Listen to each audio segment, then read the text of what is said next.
প্ৰভু যীশুৰ মধুৰ নামত সকলোকে নমস্কাৰ। মই আজি আপোনালোকক পবিত্ৰ বাইবেলৰ পৰা যীশু সেৱক ৰজা ইয়াৰ বিষয়ে ক'ব বিচাৰিছোঁ। আপোনালোকে প্ৰথমৰ পৰা শেষলৈকে এই বাৰ্তাটো মনোযোগেৰে শুনিব। আপুনি যদি প্ৰথমবাৰ মোৰ বাৰ্তা শুনিছে তেন্তে আপুনি মোৰ চেনেলটো ছাবস্ক্ৰাইব কৰিব আৰু সকলোৱে আশীৰ্বাদ প্ৰাপ্ত হ'বৰ বাবে এই বাৰ্তাটো শ্বেয়াৰ কৰিব। আজি বাইবেলৰ মূল পাঠ হৈছে মিখা 4 অধ্যায় 1 পৰা 5 পদ, গীতমালা 118 নম্বৰ 1 পৰা 2 পদ, 19 পৰা 29 পদ, ৰোমিয়া 8 অধ্যায় 18 পৰা 25 পদ, সাধু জোহন 12 অধ্যায় 12 পৰা 19 পদ। প্ৰিয় ভাইসকল, এই পৃথিৱীয়ে কেনেধৰণৰ ৰজা বিচাৰে? শক্তিশালী, দমনকাৰী, আদেশ দিয়া ৰজা। কিন্তু আজিৰ বিষয় হৈছে সেৱক ৰজা, যিজনে সেৱা কৰি জয় কৰে। এজন ৰজা যিজনে ৰাজসিংহাসনৰ পৰা নামি আহে, মানুহৰ ভৰি ধুৱাই দিয়ে, নিজৰ জীৱন উৎসৰ্গ কৰে। যেতিয়া যীশুৱে জেৰুচালেমত সোমাল, মানুহবিলাকে চিঞৰি ক'বলৈ ধৰিলে, হোচানা, হোচানা। কিন্তু ভাইসকল, সেই একে মানুহে কিছুদিনৰ পাছত ক'লে, তেওঁক ক্ৰুচত দিয়ক। এইটো আমাৰ হৃদয়ৰ প্ৰতিচ্ছবি নহয়নে? শান্তি দিয়া প্ৰতিশ্ৰুতি ৰজা। মিখা 4 অধ্যায় 1 পৰা 5 পদ। বাইবেলে কয়, তেওঁলোকে তৰোৱালবোৰ ভাঙি নাঙলৰ ফাল গঢ়াব আৰু নিজ নিজ বৰচা ভাঙি কলম দিয়া কটাৰী গঢ়াই ল'ব। এক জাতিয়ে আন জাতিৰ বিৰুদ্ধে তৰোৱাল নাদাঙিব, সিহঁতে যুদ্ধ বিদ্যা আৰু নিশিকিব। ইয়াৰ অৰ্থ কি? য'ত যুদ্ধ আছিল তাত শান্তি আহিব, য'ত ঘৃণা আছিল তাত প্ৰেম আহিব। ভাবক, এজন মানুহ যাৰ হৃদয়ত খং, ঈৰ্ষা আৰু পাপেৰে ভৰা, তেওঁ যেতিয়া যীশুক গ্ৰহণ কৰে তেতিয়া সেই হৃদয় শান্তিৰ ঘৰত পৰিণত হয়। সেইজনেই সেৱক ৰজা, যিজনে বাহিৰৰ জগতত নহয়, ভিতৰৰ হৃদয়ক সলনি কৰে। যিশয়া 9 অধ্যায় 6 পদ। যীশুৱে হৈছে শান্তিৰ ৰাজকুমাৰ। অস্বীকাৰ কৰা কিন্তু নিৰ্বাচিত ৰজা।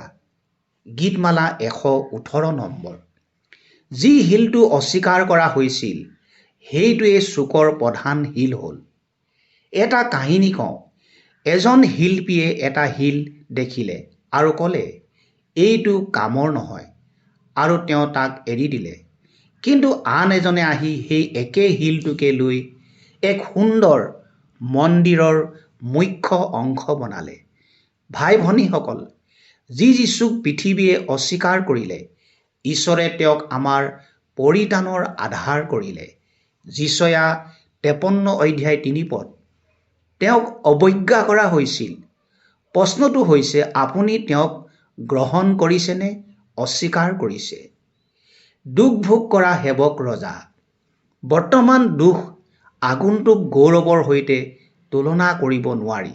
এজনী মাতৃয়ে সন্তান জন্ম দিয়া আগতে অসহ্য বেদনাৰ মাজেৰে যায়, কিন্তু সন্তান জন্ম হোৱাৰ পাছত সেই সকলো বেদনা পাহৰি যায়। সেইদৰে আমাৰ দুখবোৰ ঈশ্বৰৰ মহিমাৰ আগত ক্ষুদ্ৰ। যীশুৱে ক্ৰুচ বহন কৰিলে, তেজ বোৱালে, দুখ ভোগ কৰিলে।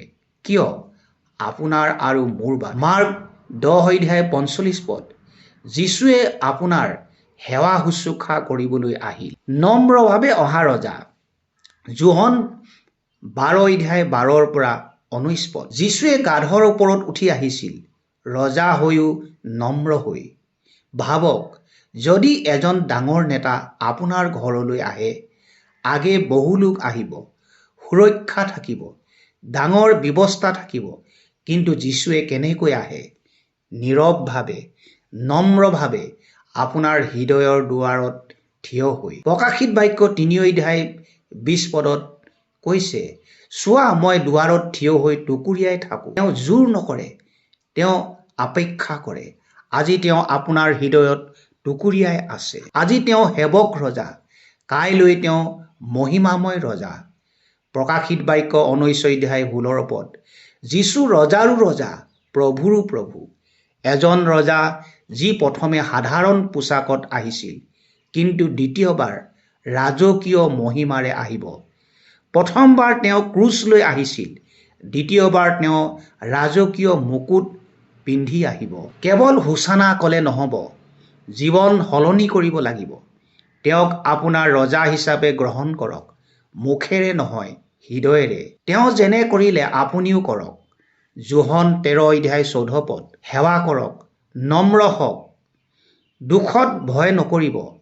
আপোনাৰ দুখ শেষ নহয়, গৌৰৱ আহি আছে। সেই মানুহবোৰে হোচানা হোচানা বুলি কৈছিল, কিন্তু পাছত সেই একে মানুহবিলাকে তেওঁক ক্ৰুচত দিয়ক বুলি কৈছিল। ভাই ভনীসকল, আপুনি কোনটো দলত আছে? যীচুক স্বাগত জনোৱা লোক নে অস্বীকাৰ কৰা লোক? আজি যীচু আপোনাৰ হৃদয়ৰ দুৱাৰত আছে। তেওঁ টুকুৰিয়াই আছে। আপুনি দুৱাৰ খুলিবনে?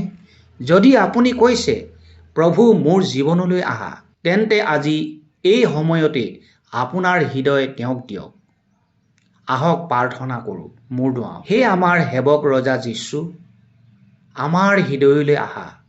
আমাক নম্ৰতা শিকোৱা, আমাক সেৱা কৰিবলৈ শক্তি দিয়া, আমাৰ জীৱনত ৰাজত্ব কৰা। আমেন।